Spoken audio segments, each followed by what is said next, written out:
Para mim, no Brasil não existe racismo. Isso é uma coisa que querem importar aqui para o Brasil, isso não existe aqui. Aqui o que você pode pegar e dizer é o seguinte: existe desigualdade. A fala do vice-presidente do Brasil, general Hamilton Mourão, veio logo após o espancamento, a asfixia e a morte de João Alberto Freitas no estacionamento do supermercado Carrefour na semana passada. E não poderia ser mais desconectada da realidade. Segundo dados do último PNAD de 2019, a população negra responde por 56% dos brasileiros. Mesmo assim, representam 77% dos mais pobres. A população carcerária entre os negros é o dobro da branca. Em 2016, o número de crianças pretas ou pardas entre 5 e 7 anos que trabalham é também quase o dobro das brancas. O Brasil, o último país a abolir a escravidão nas Américas há 132 anos, ainda resgata trabalhadores em situação análoga a essa condição, e 82% são negros. Foi a essência desse povo que conquistou a simpatia do mundo. Contudo, há quem queira destruí-la e colocar em seu lugar o conflito, o ressentimento, o ódio e a divisão entre raças, sempre mascarados de luta por igualdade ou justiça social. Tudo em busca de poder. Na Câmara dos Deputados, apenas 25% se declaram pretos ou pardos. Entre funcionários públicos, apenas 17% dos médicos são negros. Um levantamento do Conselho Nacional de Justiça apontou que, na magistratura brasileira, apenas 15% dos profissionais são pretos ou pardos. Segundo o Instituto Locomotiva, baseado no PNAD, o salário médio do homem branco é por volta de R$ 3.500, enquanto o do homem negro não chega a R$ 2.000. E não é um problema de qualificação. Entre negros e brancos com ensino superior, a diferença salarial chega a 31%. O abismo na renda pode ser ainda maior se comparado entre mulheres negras e homens brancos. Exercendo a mesma função, a diferença de rendimento salarial pode chegar a 159%. E quem é negro no Brasil tem quase 3 vezes mais chances de ser assassinado do que um branco, como foi o caso de João Alberto Freitas na última quinta-feira. E para falar sobre racismo estrutural, individual e institucional, eu converso hoje no Análise de Fato dessa quinta-feira, 26 de novembro, com o advogado e conselheiro federal da OAB, André Costa. André, um dos grandes debates que surgiram aí em consequência da morte do João Alberto Freitas foi que ele não morreria se ele não fosse negro, né? E nessa semana, aliás, um dia depois da morte dele, houve o caso de uma branca num estabelecimento comercial também, que causou uma confusão com manifestações homofóbicas e supostas manifestações racistas, e que saiu de lá viva, foi detida 2 dias depois e agora cumpre prisão domiciliar. Mas eu queria, claro que os dois casos têm muitas diferenças, mas por que essa diferença no tratamento entre o homem preto e a mulher branca? Queria agradecer à TVC o convite, estar dialogando com você aqui, Leonardo Marinho, uma grande oportunidade. Indo direto à resposta, porque a sociedade brasileira é uma sociedade racista. Negros e brancos não são tratados do mesmo jeito. São diversos relatórios, documentos oficiais que demonstram uma diferenciação que existe. Aliás, nós vimos de uma tradição, Leonardo, de uma escravidão contra a população negra que durou 358 anos. Nós temos 138 anos de uma abolição inacabada. E esse não acabamento, essa não superação e essa resistência a superar as relações, estabelecer relações raciais democráticas no Brasil, tem a ver exatamente com o preconceito racial, com a discriminação racial contra as pessoas negras. A violência, quem sofre mais violência, quem sofre mais com o desemprego, mais com a desigualdade, mas com a falta de oportunidade de educação, de saúde, de saneamento, são as pessoas negras. Infelizmente, precisa que aconteça certas coisas para que a sociedade olhe no espelho e perceba, sim, existe desigualdade entre negros e brancos no Brasil. Inclusive, saiu uma pesquisa recentemente do Poder 360 que 3 em cada 10 brasileiros se reconhecem como preconceituosos, né, contra essa população negra. Mas eu queria falar do racismo, aliás, do caso do Carrefour ainda. muitos juristas defendem que quando casos assim acontecem, como a morte brutal aí do João Alberto, esses casos ultrapassam aí os valores individuais dessa pessoa, né? Não afetaram simplesmente o João Alberto ou a família dele, mas afetaram o país como um todo, né? Queria que o senhor explicasse o que o senhor pensa aí de quanta responsabilidade tem o Carrefour e a empresa terceirizada de segurança deles, que no caso é a Vector. Eu acho que tem que haver diversas formas de acionar o Carrefour, a empresa terceirizada, deve ser acionada pela família da vítima direta da violência racial, mas ali tem vítimas diretas e indiretas. Eu acho que é impossível uma perspectiva não só indenizatória, o Ministério Público agir, mas uma perspectiva de obrigação de fazer, de educar os colaboradores dessa grande rede de supermercado a serem educados, a não serem racistas, fazerem campanhas públicas de racismo que peguem não só a comunidade que frequenta o Carrefour, mas a sociedade. Eu acho que é preciso, mais do que nunca, que a iniciativa privada, o tão famoso mercado, também tenha corresponsabilidade para construir uma sociedade livre, soberana, que combata as desigualdades e toda forma de preconceito. Não podemos esperar só do Estado. O Estado tem que ser protagonista disso, até porque é o Estado que garante o respeito à Constituição, à democracia e ao Estado democrático de direito. Mas é fundamental que haja, como há em outros países, que a iniciativa privada, especialmente essas empresas onde acontecem esses fatos, tem uma responsabilidade não só de reparação individual, mas de uma reparação coletiva, porque só dessa maneira vai ser possível a gente diminuir ou evitar que aconteça casos semelhantes como o que aconteceu na semana passada. A ex-consuleza no Brasil da França, a Alexandra Loraz, ela deu uma entrevista muito interessante também essa semana, e ela, como uma mulher rica, mas negra, ela disse que se sentia vigiada em supermercados aqui no Brasil, disse que todo dia ela sofre racismo aqui no Brasil. O senhor acha que tem esse treinamento, por exemplo, da Vector, ele é direcionado a fazer essa vigia de pessoas negras em supermercados? A gente tem milhares de relatos de pessoas que se filmam com o segurança atrás ali, vigiando no supermercado, no shopping, numa loja. Isso é comum. O senhor acha que esse treinamento aí das lojas, das empresas de segurança, aliás, já é um indício já é um fato de que o Brasil é um país racista com as estruturas empresariais racistas? O Brasil ele vive, o Silvio Almeida, no livro O que é Racismo Estrutural, o Racismo Estrutural, colocou a nu, eu acho que era uma leitura obrigatória em todas as escolas, públicas, particulares, em todos os setores.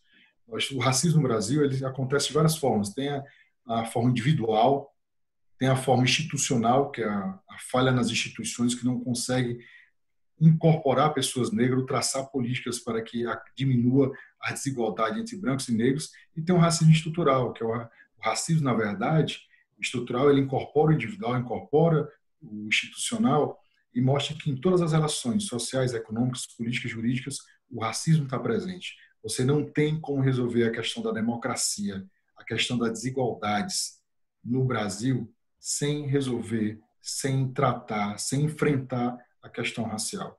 Eu vou lhe dar 3 exemplos rápidos aqui. Tem uma obra muito famosa de uma estudiosa do Rio de Janeiro, que é o título do livro é Elemento Suspeito. As nossas forças de segurança são treinadas para ter que o elemento suspeito é sempre uma pessoa negra. Eu conheço uma professora no estado do Ceará, foi a primeira professora doutora em sociologia negra, sempre respeitou as tradições africanas e se vestia valorizando a sua herança cultural que veio da África. E andava com bolsas grandes e tal. Não teve uma vez que ela não estava em shoppings da capital que ela sentia que sempre tinha um segurança seguindo ela, entendeu? Sempre olhando como ela portava, como estava a bolsa dela. Então você percebe isso no dia a dia, você percebe nas blitz, você percebe nas abordagens, você percebe no porteiro de um prédio, você percebe quando a pessoa vai andando no meio da rua. O fato de ter fenótipo da população negra já faz a pessoa ficar insegura, porque toda essa construção mental é de que são os negros que que cometem mais crimes, são os negros que cometem violência contra os outros, são os negros que estão envolvidos com a criminalidade, quando na verdade isso é uma construção que até a ciência já abortou. Isso vem do começo do século, porque tinha uma ideia de que a pessoa negra, aqueles que cometiam crimes, tinham um crânio dessa maneira, tinham um fenótipo dessa maneira, e sempre levava para as pessoas negras, que teve a teoria do embranquecimento, que não colou. Por isso que Gilberto Freire foi revolucionário naquela época ao falar da miscigenação. Só que a miscigenação também teve um problema, que era você esconder as diferenças. As diferenças, ela tem que ser apresentadas. A diferença tem um valor educacional, tem um valor cultural. O que nós não podemos permitir é que diferenças, negros, brancos, indígenas, asiáticos, ou seja, de qualquer nação, qualquer diferença étnico-racial, se transformem em desigualdades.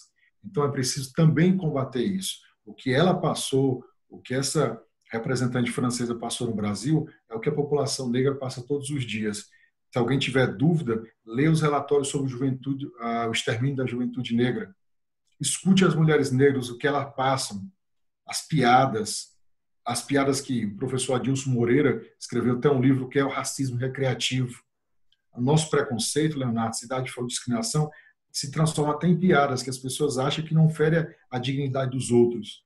Então, o racismo no Brasil ele se articula de várias formas. E nós temos que ter a força para combater todas essas formas, e diferente do que o vice-presidente da República falou, que é um equívoco muito grande, eu quero deixar isso claramente.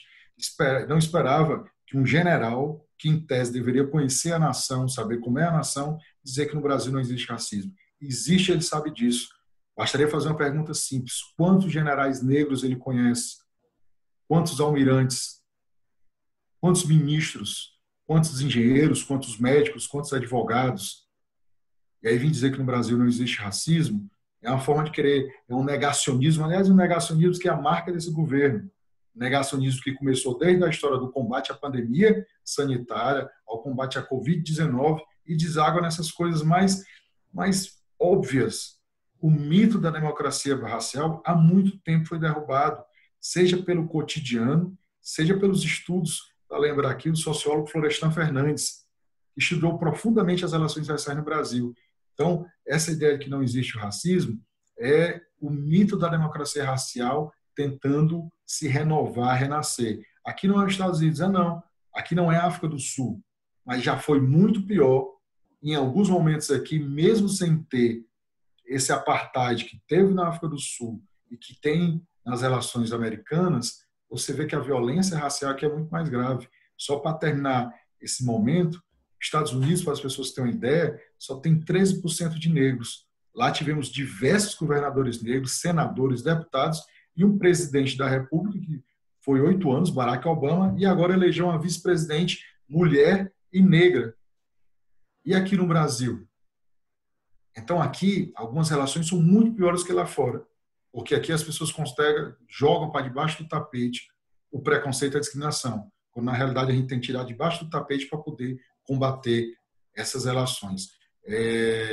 Essa pergunta que você fez é muito importante, e quem assistiu o vídeo, aquela violência, por mais que o outro tivesse errado, criança não foi feito para matar ninguém, polícia não foi feita para matar ninguém, polícia é para dar segurança, obviamente que em legítima defesa, mas ali nem de longe, pelo que eu vi no vídeo, obviamente que aqueles acusados, é importante, terão direito de defesa, devem ter advogado, devem ter defesa e devem passar por um processo justo.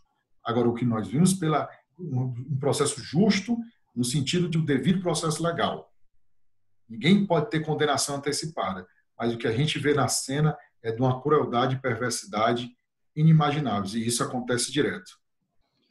André, agora falando de como a gente combate isso, né? Tivemos em setembro, se eu não me engano, setembro, um processo seletivo da Magalu que causou comoção no país, né? Exclusivamente para negros, né? A gente teve uma pesquisa que eu comentei aqui no Análise de Fato, em entrevista com o Preto Zezé, inclusive recomendo para quem está vendo a gente rever no nosso canal do YouTube essa entrevista, mostrando que cargos muito altos são ocupados quase que totalmente por brancos, conselho diretivo, direção, até os cargos de gerência, e aí sim vai ficando um pouco mais equiparado. E aí a Magalu criou esse processo seletivo exclusivo para negros, e o senhor é uma voz muito ativa aí pela igualdade racial dentro da OAB, né, que é o órgão de classe aí onde o senhor atua. Eu queria que o senhor falasse a partir de que a gente combate esse racismo estrutural que é mais, talvez um pouco mais sutil, né, do que espancar um homem negro por conta da sua cor. Para combater o racismo estrutural, nós temos que redesenhar as políticas públicas do Estado brasileiro. É preciso que o Estado brasileiro reconheça que existe um déficit de democracia para as pessoas negras. Uma curiosidade histórica, Florestan Fernandes, que eu falei, que foi sociólogo, também foi deputado federal. Ele chegou a apresentar para a Constituinte, e que foi rejeitado, um capítulo na Constituição que teria, do jeito que tem dos índios, tem de outros direitos, teria um capítulo dos negros. E ninguém aceitou, porque o Brasil, assim, esconde as suas mazelas, principalmente elas que são as mazelas pautadas nas relações raciais. Quero aproveitar para mandar um abraço para o Preto Zezé, que é uma grande voz aí, o presidente da Central Única das Favelas, que deu uma excelente entrevista na TV Cultura, no Roda Viva, semana passada, e o Silvio Almeida, que também já esteve no Roda Viva, é um dos grandes nomes aí. Tem diferentes pessoas que estão nesse processo, e eu tento ocupar meu lugar de fala, Leonardo, porque se eu sou conselheiro federal da OAB, sou o único conselho federal dentre 81, que são 3 por os estados, e são 81, que se autodeclara negro, eu acho que tem que haver uma democracia dentro da nossa instituição. A OAB já defendeu cotas raciais no ensino superior, foi até o Supremo Tribunal Federal, defendeu numa ação judicial lá, depois defendeu em 2014, antes foi em 2011, depois em 2014 também através de uma ação judicial, só que aí já a OAB, sendo autora da ação, defendeu que a lei de cotas era constitucional, aquela lei que prevê 20% das vagas nos concursos públicos para as pessoas negras. E agora o que eu defendo é que a OAB faça uma transformação interna. Me lembra muito o Mahatma Gandhi, advogado e líder pacifista indiano, quando ele dizia que eu tenho que ser o exemplo que eu quero ser por mundo. Então a OAB tem que puxar esse carro, porque se ela já defendeu essa ideia lá fora, ela também tem que fazer uma transformação interna. Eu sou daqueles, eu estou com 49 anos, faz pelo menos, sou advogado eleitoralista, atuo na área de direitos políticos, direitos eleitorais, mas não esqueço de onde eu vim e o lugar que eu piso. E se eu tive oportunidades, porque algumas pessoas me ajudaram, eu tive condições de estudar, estudei em escola pública, depois fiz universidade particular, depois tive a possibilidade de fazer um mestrado na universidade pública, eu quero que as pessoas ao meu redor tenham essa possibilidade. Então, não posso esquecer de onde eu vim, de onde eu falo e o que eu quero falar. Isso me lembra o Frei Beto, que diz que a cabeça pensa por onde os pés pisam. Então, essa parte da minha atuação, esse ativismo pela igualdade racial, é porque eu quero que todos tenham igualdade de oportunidades. E a Magalu deu um grande exemplo. Eu sou daqueles que acreditam muito em ações afirmativas. Se as ações afirmativas já funcionaram no Brasil, para você ter uma ideia, os telespectadores que estão nos assistindo, 2002 foi a primeira ação de ações afirmativas no ensino superior. Foi na Universidade Estadual do Rio de Janeiro, na UERJ. Em 2003 foi a primeira Universidade Federal, que foi a UNB, a Universidade de Brasília. De 2002 a 2020, de 2003 a 2020, entraram mais alunos negros, e leia-se alunos negros e negras, alunas negras, no ensino superior do que todos os anos anteriores, desde a fundação do Brasil. Você tem uma ideia de que e essas cotas só de 20%, que não são suficientes. Lembrando que ações afirmativas não são de 100%. Agora, a Magalu causou espanto, Leonardo. Eu acho que o presidente deve ter falado isso. Porque não foi o Estado, não foi um partido político, foi uma empresa que é controlada pela mulher mais rica do Brasil hoje, que tem um faturamento enorme, que aumentou o faturamento durante a pandemia, porque soube se atualizar, de repente reconhece que os seus 20 e tantos processos de seleção de trainee não estava conseguindo incorporar os jovens negros e resolveu fazer uma política afirmativa. E olha que ela disse que estava fazendo nesse momento, não disse que ia passar 20 seleções fazendo para poder compensar. Então as pessoas se assustam com nada, porque as pessoas ficam ouvindo se alimentando de pré-compreensões equivocadas. O que se defende nas ações afirmativas são o mínimo de igualdade. Falamos de 20%, falamos de 30%. O que é que eu falo na minha proposta da OAB? É que os cargos e órgãos da OAB, durante os próximos 10 mandatos, cada mandato tem 3 anos, são 30 anos, ou seja, por um período determinado, a OAB foi criada em 1930, que 30% dos cargos sejam preenchidos por advogados negros e advogadas negras. Ou seja, para você promover a diversidade, a representatividade e principalmente a divisão de poder. Não estou falando de política partidária, eu estou falando de política institucional, porque é uma entidade que tem uma força enorme, uma entidade que indica ministro para o Superior Tribunal de Justiça, para o Superior Tribunal Militar, para o Tribunal Superior do Trabalho, indica desembargadores federais, indica desembargadores estaduais para os tribunais de justiça dos estados, indica representantes para o Conselho Nacional de Justiça, o Conselho Nacional do Ministério Público. É uma entidade que você viu na pandemia que tem força de entrar com ações no Supremo e redirecionar políticas públicas que estejam contrárias à Constituição Federal. Então, a OAB é a maior entidade de classe do Brasil, das Américas e do mundo. Hoje nós temos 1.200.000 e tantos mil inscritos na OAB.